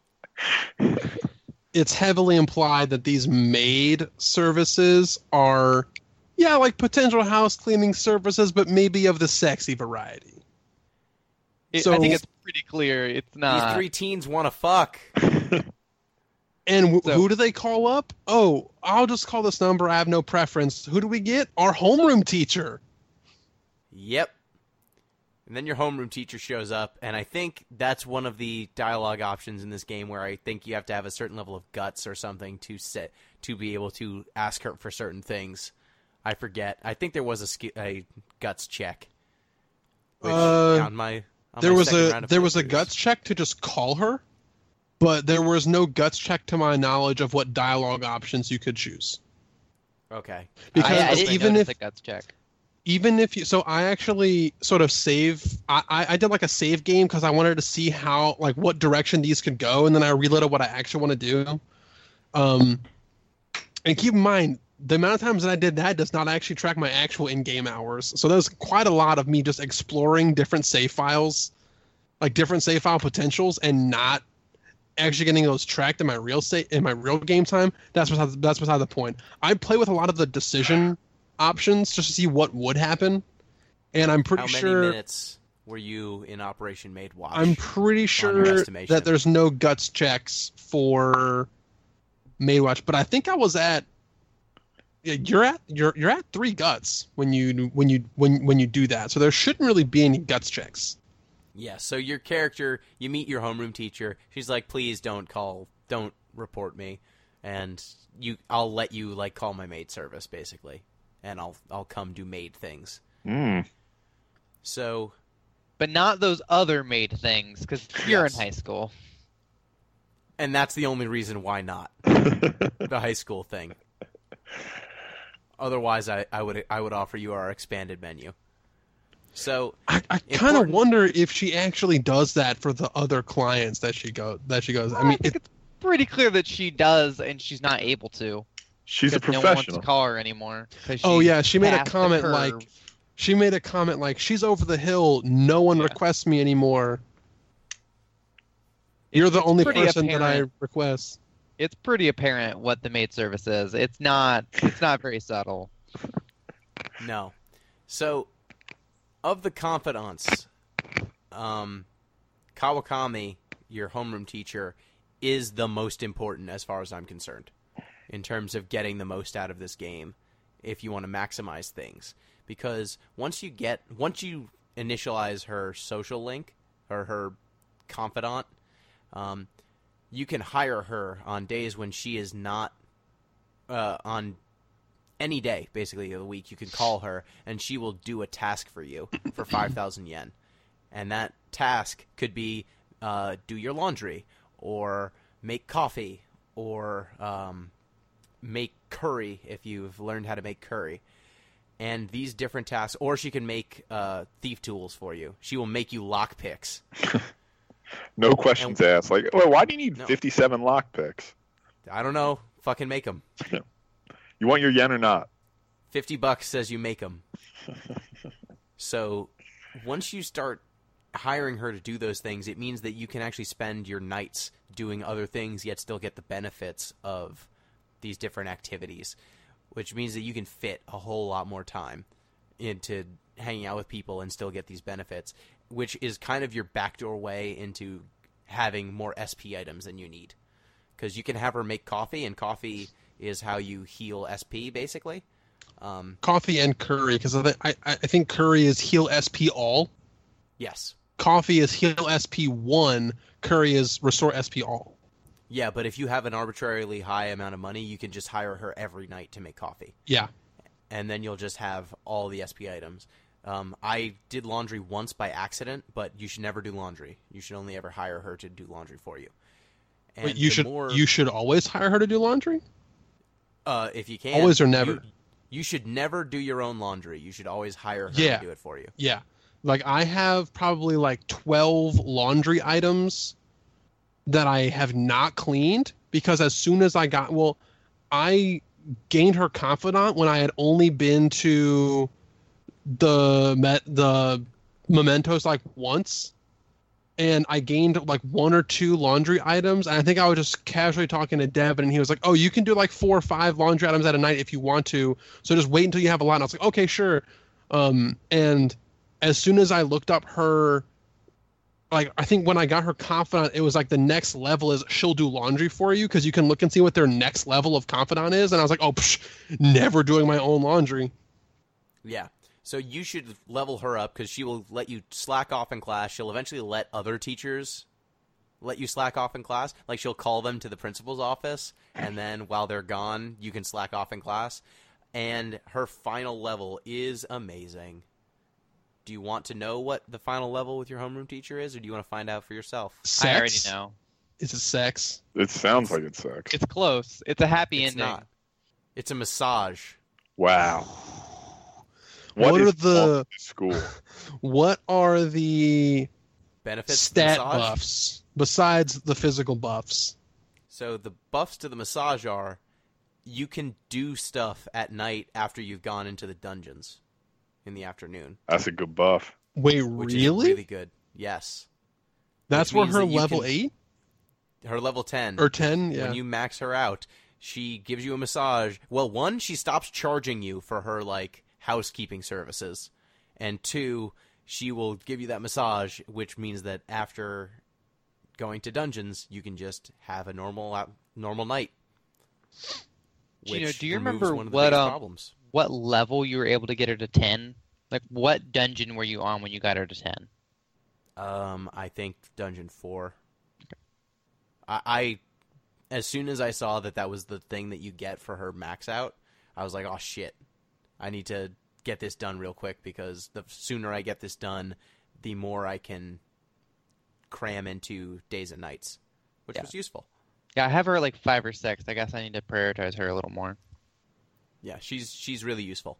I have the doctor as my highest right now. But I think there's some interesting strategy with the confidants in Persona 5 that wasn't present in 4, because a lot of the different confidants in 5 actually give you stat bonuses for hanging out with them. And in 4, that happened occasionally with some of the jobs, but other characters, it was more like picking the right dialogue options might give you a stat buff here or there. In 5, just by hanging out with certain characters, you'll get like huge boosts to charm or huge boosts to kindness. And it kind of really behooves you to hang out with those specific characters to get your stats up, as much as it is to get whatever bonuses they give you. Which it made me prioritize. It's actually kind of an interesting tension because most of the characters who are not party members will give you kind of these big like personality stat boosts for hanging out with them, and then your main characters give you all of these bonuses in combat, and you kind of have this juggling between, oh, do I hang out with this person who's going to, learn this kick-ass super move if I hang out with them one more time, or do I hang out with this guy because then my charm will be high enough that I can hang out with a different confidant. And there's a lot more going on with the dating sim stuff in 5 than in any of the previous Persona games, and I found it really compelling. You should hang out with the speech maker. He's pretty good. Yeah, the he's legit. politician. I spent a lot of time with that guy. I have what- I have yet to talk to the speechmaker. So what are your guys' favorite confidants so far? I've said mine. It's Kawakami. I like the doctor. The just 'cause- doctor. Yeah, she's chill. I like Makoto a lot too. Just like very quickly, I got her up to like 5. I just found her a lot more interesting than any of the other party members I have so far. I Yeah, she's a damn adult. I Yeah, like which is nice. Makoto. You mean the other high school student? Yeah, she's Yeah. a third. She's a Right, third she's year, a third but she year. acts like an adult, Mhm. like most of the other kids are. I think one of my favorite moments in the game so far was when I think you could see her like walking around snooping behind you. That was really great. I really liked how I'd just be going around the high school and she was just straight up following me. I really look. liked how just all these students in the high school just felt so irrelevant and so static. And then she was like, no, this is a dynamic place. Like, things are happening here. I just want to make sure you know this place is alive. I am moving. I am here. She follows you to Shibuya and will follow you around in Shibuya too, which was cool. Oh, Especially during her like investigation scene where she gives you like the 2 weeks to finish the third palace. The game has to give you some kind of arbitrary time limit, and Makoto's like, just you've got 2 weeks to prove yourself to me, and in that 2 weeks she'll just be there at the train station while you're there and just pretending to be reading a book and like, oh, I guess we just happen to be here at the same time. I'm not spying on you. This book's really good. Yeah, she's pretty good. Pete, who's your doctor? Yeah, I still love the doctor because one, I think she's trying to kill me, which that's just enticing. But she's just chill. She's got a cool nickname. She's got a shady past. I'm just intrigued. I feel like I'm going to be torn between the doctor, the teacher, and the photographer. I feel like the teacher is not going to be rank 1 for me. And so far, the doctor is my favorite, but I have not interacted with the photographer as much. She seems like a shit show of a person, and I think I'm going to be into that. The I'm only just going to- interaction that I've had with her is her just like drinking by herself at a weird bar with some bartender named Lala, and I'm just way into characters named Lala. And Lala Escargot is close to character of the year. Lala Escargot. man, I don't know that much about her as a confidant, but I just feel like she's right up my alley. I'm just going to go ahead and call this. Devin, I think you know. Devin and Pete, you both know who I'm talking about. He is going to end up way into the Dungeon 4 character. Yeah. I'm going to call that right now. Yeah, yes. I don't know who this is. Devin, do you agree? I don't have a lot of her besides her. Oh, you don't know much about her yet. Yeah, I'm just I going to call it just out. started it. To me, she calling my reminds me shot. of our other. We have another friend. I can't really say that person's name, but it's the girlfriend of someone else who's been on this podcast, and that's who that person reminds me of the most. I'm just calling my shot. I say by the end of this game, that will be Billy's choice of like primary female. Like, it's weird because in this game, your character can literally date every female character simultaneously or individually. If they are a female confidant, you can date them, which is kind of problematic because some of them are adults and your character Or like related. 16. No one's related to you. No, In related to each Persona other. 5? Like Makoto and Oh no, you can't date Sae. well, wait. Hang on. I'll make sure you... She's a female persona confidant, so I She guess is a there's confidant, one but- female confidant right. you can't date. Yeah, she's you don't not. talk to She her. is not dateable. Can you date you the don't- twin wardens together at the don't same think time? so. No, cannot date the twin That'd be ward. really- I'm actually looking at a chart of who's dateable for all confidants. None of the dudes, almost all of the women. Which, let me just throw this out there. I said, like, Kawakami, she is definitely the most useful in terms of functionality, but Yusuke is actually probably my favorite. It's like Makoto, Yusuke, and Kawakami. But Yusuke, I don't know if you've gotten him to like level, I think 4. Have any of you advanced his social link enough to have him take you to church? No, he No, takes I you to think church. that's my next one. He painted Desire, and he got destroyed by the art critic. Yeah, he gets destroyed by an art critic, but he eventually wants to learn. He has trouble with the duality of human emotion, and so one time he takes you to like the swan boats in a park, and he wants to paint love, and he starts painting like 2 people who are in a swan boat next to him, and he's like, "Ah, yes, the love. This woman looking into that man's eyes. This is the true form of love." And then one of them starts moving. He's like, "Hey, knock it off. I'm painting you." And they're like, "Wait, what?" He's like, "I'm painting you. You're the subject of my new painting. It's called Love and Desire. Just hold still." And they're like, "Wait, you're not allowed to just paint people? What? You need to ask our permission first. Also, you think we're dating? That's my sister." And he's like, "Oh, I thought I saw all these emotions, all this deep play behind their eyes, but they were related." God, story it of was my life. familial love. Can I tell an unrelated but related story? Yes. So I was a lifeguard for a brief while, and we had this guy come to the counter one day, and he asked if he could sketch the children. We were like, "What?" He's like, "Yeah, I know I can't take photos of them, but would it be all right if I just stood outside the fence and sketched the children?" And What'd you say? we said, "Get away from here as far away and as quickly as you possibly can." It was Would the it be creepiest thing I've ever heard.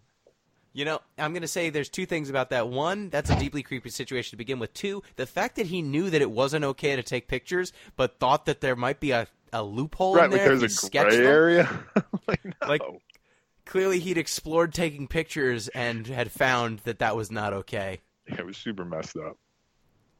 Well, I really Also, like that were you phrasing though. May I sketch your children? I sketched the children. No, you can sketch the adults, though. Also, unrelated but kind of related, I get that feel because my current roommate is my sibling, and we are often mistaken for a couple. Like, so commonly mistaken for a couple. It's ridiculous. Yosuke might have sketched you in a swan boat. Maybe. Just go in swan boats. Just wait till a young, starving artist. Really not Yusuke's fault. I mean, that's a couple Or moves. Yusuke. Yeah, and then the next scene with him is just amazing. He takes you to church, and he wants to paint, I think, he wants to paint suffering. Like the suffering of man. He's like, nothing captures suffering more than Christ's suffering. And so I will paint the Christ, and that will show the depths of human despair. And then he asks you to make a Christ pose, and your main character gives it. It's kind of a thriller, the pose he makes. And Yusuke is like, "No, that's not what Christ's suffering looks like. It looks like this." And he strikes like this action pose, like this flying V with a leg in the air. It's amazing. It's the best. It's the best scene. And then a priest shows up with both of you striking this pose, and he's like, "What the fuck are you doing in this church? Is that the Christ? There are people praying in here. Like, what are you doing?" And Yusuke's like, I just wanted to paint human suffering." And he's like, "Well, actually, there's duality in Christ, so it's not all suffering. It's like he died for your sins and all this stuff. You should hang out with Yusuke more, is what I'm saying." I didn't hang out with him until last because it's way easier to hang out with girls in this game than guys. I mean, mechanically. Like, you can give gifts to all of the female characters to advance their confidant level faster than the guys. And which I think is a weird oversight. Do we know what the gender ratio of the confidants is? I can think of 3 guys, 4 with Yusuke. Is it an even split? No, it is not. I think it airs towards girls. Okay. Hang on, I'm going to count them and then count the males. Though Sai and the twin wardens you don't hang out with in the same way. Like, you advance Right. them That's a good point. different ways. Same thing with Morgana and Akechi. Igor, you don't hang out with, though. No, same thing. Igor, no. So a lot of the guys, actually, Morgana, they just advance automatically. So is it even for non-traditional advancements? The Sai and the Twin Wardens and Morgana and Igor. So it sounds like And Akechi. Oh, Akechi. Okay. I I don't didn't know how know. catchy get advanced. Get our advanced yet.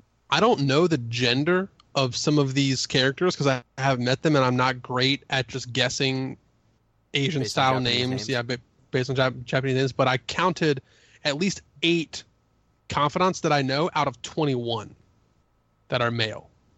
Not necessarily the ones that you can hang out with, but like I included like Igor and stuff like that are generally male. So it seems like it could be like 8 and 13 guy girl, or maybe more depending on the gender of the names that I didn't recognize.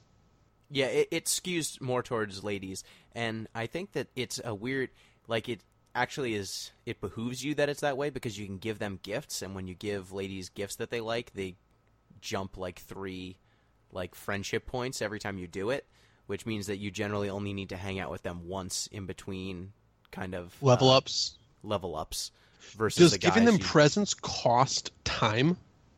Nope. It's just something you do in between hanging out. Like, if you're going to hang out with someone and their level won't advance, at the end of the date, you can give them a gift. Oh. See, I don't think I've gone on like a quote unquote date or like a hangout since I bought out the whole Underground Mall. That was like maybe 2/3 of the way from Palace 2 to Palace 3. I was like, I got all this shit ton of money because I did like one round of Mementos, and I also started Mementos at the very beginning and went through it all completely until I got to the stopping point and collected every single piece of treasure up until then, like I am wont to do. So I had infinite money basically. With the girl, it made me feel like this game's, like, I know we mentioned it in the first podcast, but the confidants in this game feel a lot more transactional than they did in Persona 4. Every single confidant is giving you these monetary upgrades as you keep going, and the more you play, the more money you have, the more quickly you can advance some of them. Like, all of the female confidants advance quicker if you buy them shit. So if you can get more money, you can play the game more You efficiently. mean how relationships actually work? Like going on dates is actually expensive in the real world, like dinner and movies and fun stuff? Sure, but it's I guess it's accurate. It's, yeah, I guess surprisingly accurate. If you hang out with and buy people gifts, they will like you more. I mean, I'm certainly not saying that you buy relationships in the real world, though that could happen if you were so inclined. But I don't know if I'd call that a relationship. you're right. But You'll do your laundry, Devin. I have been participating in the dating scene in 2017, and I can tell you that if you want to meet a new person, you're probably gonna have to, buy them dinner and like hang out with them and go on fun dates. And you could spend realistically like $100 going on 2 or 3 dates with a person. So it's not that unrealistic if we turn $100 American money into 10 grand yen. That's about how much you spend on presents and gifts for someone in Persona 5 universe. It's actually surprisingly comparable. Sure. I guess it's just an odd mechanical quirk when some of the guys, you can't do that for the guys. You cannot buy them gifts. Like, you can take them out places sometimes that they might like, but you can't just advance their level like that. It's a little What- uncomfortable. what beat? I hadn't just- really caught that I could only give gifts to the women. I haven't really explored gifts very much. I've only given one gift. I've never bought a male friend of mine a gift, like a non-occasion gift. I know. I've gotten souvenir. Yeah, it's all like occasion stuff, but it's not like I also just buy female friends of mine. No, that's an excellent Gifts all point the as well. time. Yeah, I just don't like. You don't really buy people unsolicited gifts that much. And it's only in the context of the fact that your main character can date literally every female character. Like, Not every true. Single, We disproved that. fine, all but two. All but two female characters. You can date all of them regardless of age. And the fact that all of those storylines could plausibly be romantic storylines kind of makes this all make sense. But then this game, your relationships with all these different female characters only really make sense in that they could all be the one or a one. And that only makes sense if your main character has to be a heterosexual male. So it's really mechanically ingrained in that in a deep way that Persona 4 wasn't. And it certainly, had those elements, but there's a confidant or a social link in Persona 4 who's like a stepmom who's got a new kid, and you're just helping them work through their relationship. And those kind of relationships don't exist in 4 in the same way. Everything has to be centered around you and the Phantom Thieves and your mission in a way that they just didn't before. They were more vignettes, it seems like. So, the dungeon with the third dungeon. I don't think there's that much to say. Like you guys said, Kaneshiro doesn't really jump out. He seems like his story is that he is a low-level mob guy who worked his way up, and now he doesn't want to go back to being a low-level mob guy. Yeah, like he grew up.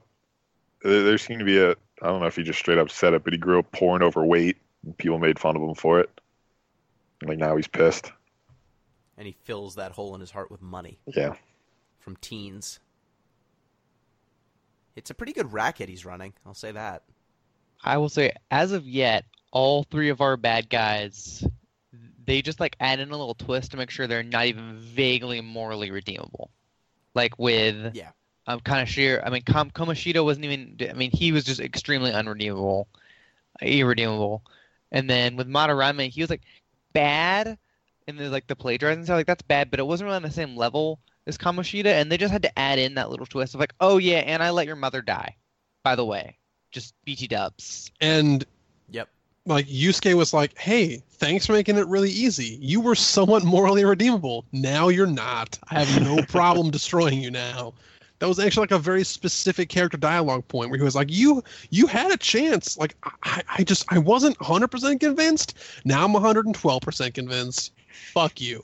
Yeah, and with Kaneshiro, it's not only isn't he a crime lord, but he's specifically targeting young people to get them in. It's not just that young people have to be impacted. It is a blatant my main clientele is young people. I'm trying to entrap as many young people as possible. As of yet, there have not been any morally gray. I've not had many difficult moral choices to make, which I am hoping for some of those, but I'm probably not getting them. I'm not going to say one way or another. Well, this is back to that point I made earlier where it would have been a little bit more interesting if one of these people eventually try to join your squad. They don't even have to be a main character, just be a confidant or something. Yep. It would be interesting if something like that were to happen. Chino, now you're being glib. What? I've never been glib. Where are you, Pete? Where are you in the game? I just finished 3. I'm right where I should have been. Have you gotten the have you had their 3 celebration? No. So have you hit the date though?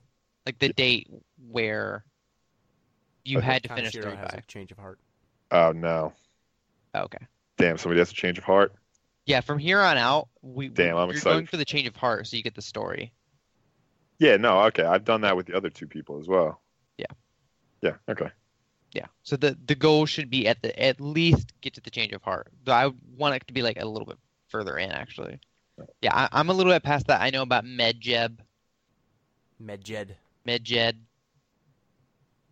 Yeah, you're gonna. Fun thing to say, Medjed. It is indeed. And so, is there anything anyone wants to get out about these last 2 dungeons, or any of the other situations in between, or do you think we're good on part 2? Trying to think. Oh, just this is a sort of a small aside. There was a part of the game where I was really terrified for them to take off the training wheels. The first 20 hours of the game where you're pre-Kamoshida and during Kamoshida, I was man, I've never played a Persona game. I don't know what to do. I don't know what to use my time on. I feel I've gotten the hang of it really well, probably faster than most just casual, regular gamers. But I'm at a point right now where I feel there's too many days that are just eaten up by a seemingly useless, not useless, but but Story not stuff. very interesting story stuff. Like when we go to the television studio, that was like a 3-day arc of us going to the television studio, and we had to meet what's his name, Akechi. We had to meet him and have some Phantom Thieves discussion, but it was always like that night you couldn't do anything. Like it just like ate the whole day. And that was 3 days where I was kind of planning like, okay, well, if I want to try to get these couple stats or hang out with these people, I have enough time to do that. And then, oops, there's like a 3-day long field trip. And now what I wanted to accomplish from one dungeon to the next is all thrown off. And I mean, I shouldn't be planning so hard what to do from dungeon to dungeon because, yeah, in real life, I wouldn't know like exactly how to plan every single day to optimize it. There should be monkey wrenches kind of thrown into what's going on, like when your friends randomly text you and you should hang out with them instead of going to the batting cage like you intentionally planned on doing. That's fine.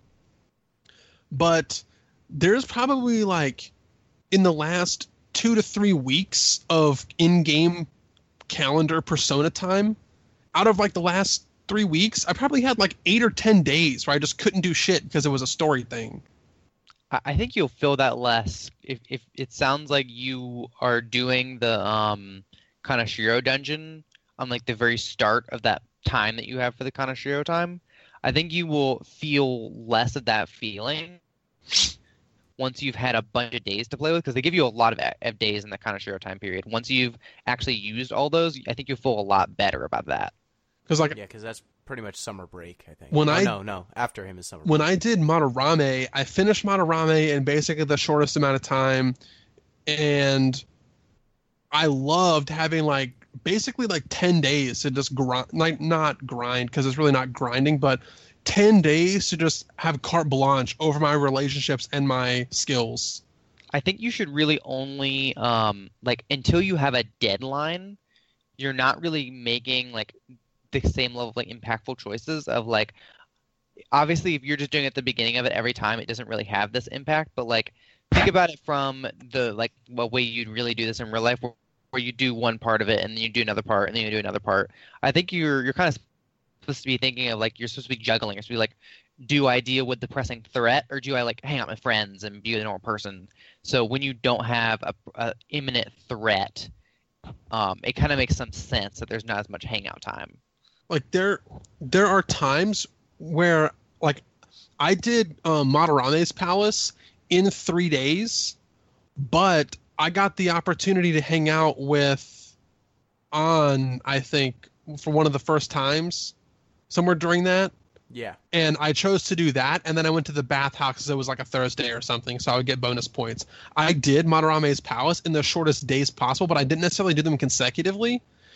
I think I did them in three. I think I did them across 4 days. So it requires 3 days, and I took 1 day off in the middle. But I just wish, I don't know, maybe you're right that it will loosen up a little bit, but I feel like right now I'm a little more constricted than I want to be. Yeah, and you'll eventually, this game is long. You've got the whole year, basically, to go. So there will be some moments where there will be more story beats, and it'll stop you. For whatever reason, you can't read a book before an important meeting or before you're going to eat at a buffet. Like, there are certain times where it arbitrarily just says, nah, you can't do stuff. All you can do is feed your plant. Feed your plant, everyone. For goodness sake. Buy the most expensive plant food you can get, and then feed your plant. That's just a good life tip, just in general, for people listens. I think if you want to maximize points, you buy the cheap stuff. No. You buy the good stuff. Do you like your plant or not, Billy? Man, come on. No, I mean, just whenever you feed your plant, you get kindness points, right? Yes. But if you give them the cheap stuff, you have to feed your plant less. Sorry. You have to feed your plant more often. No. So wouldn't you net gain more points? I think it's the same. I think you get to feed your plant X many times, X often. Like it's. Oh. I don't think you. I think I could be wrong, but it would be really weird it'd be very strange if it was that way. Because I mean, the whole idea of it is like if you are taking care of your plant, well, that's I've been getting the good kindness. stuff. I could be wrong. I've been getting the good stuff, so I feel like I'm doing fine. But The more you give it the good stuff, the more kindness you get. The more you give, the more you get. I think you get you get like 3 kindness notes for the good stuff. Yeah, when you get it the real good stuff. Yeah, I've been doing that. Shibuya, that Shinjuku good stuff. I think it's Shinjuku. That's the red light district, right? yeah, I haven't been to that flower shop yet, but I've always been getting at least 2 notes. You should go to that flower shop. They got the good. Like good. I said, I've only been going. I got the literally got there like this morning before breakfast, and then I was like, I'm in the third palace. I'm respectable enough that they won't kick me off the show. Yep, this is going well. Persona 5 is going well. So I think before our next episode, do you think you can get to? Do you think 1 dungeon or 2 dungeons? How are you feeling? I feel like Billy's the limiting factor here. Billy is the limiting factor. I'm going to be past the turtle. moment. I want to do 1 dungeon not because I'm slow, but because it's also my week for the regular podcast game, and I want to get a good bit of Dead Cells in. fair. So I want to not shortchange Dead Cells and still be comfortable getting into Persona. I wish I could shortchange Dead Cells. That's fine. We'll discuss that more later. So, we will finish the Medjed Menace before the next podcast. So that's 1 dungeon. And we we should will be see. trying And- to go for like, is there going to be like a celebration event after this one too? There might be. If there is, I guess I can look at Yeah, that. I tell think us that there is. privately where like the entire story for 4 is resolved. That should be our. Yeah, you can just tell us after the podcast, Yeah. but we'll Yeah, make that. Don't the figure it time. out now. Let me just see if there's a good answer, because I'll I be think, past there anyway. I think there might be a school thing after that. Yeah, I think there's a school event after. So you should see the school event. Let's say. All right. Okay. All right, cool. So, thank you, Billy. Thanks everybody for tuning in. So far, this game is, not necessarily a grinder's paradise, but I'm making it work. Thank you, Pete. Always a pleasure, guys. Make sure you tune in next week and the week after and all the other weeks until the eventual heat death of the universe. Yeah, this is episode 102. We've been doing this for so long. Woo! We'll do a celebratory thing in our next proper episode. And thank you, Devin. It's been great to be on again. Remember, if you want to get in touch with the show, at DeepListensPod on Twitter, deeplistens.libsyn.com. Hit up our comment sections, or deeplistenspodcast@gmail.com. Till next time, peace!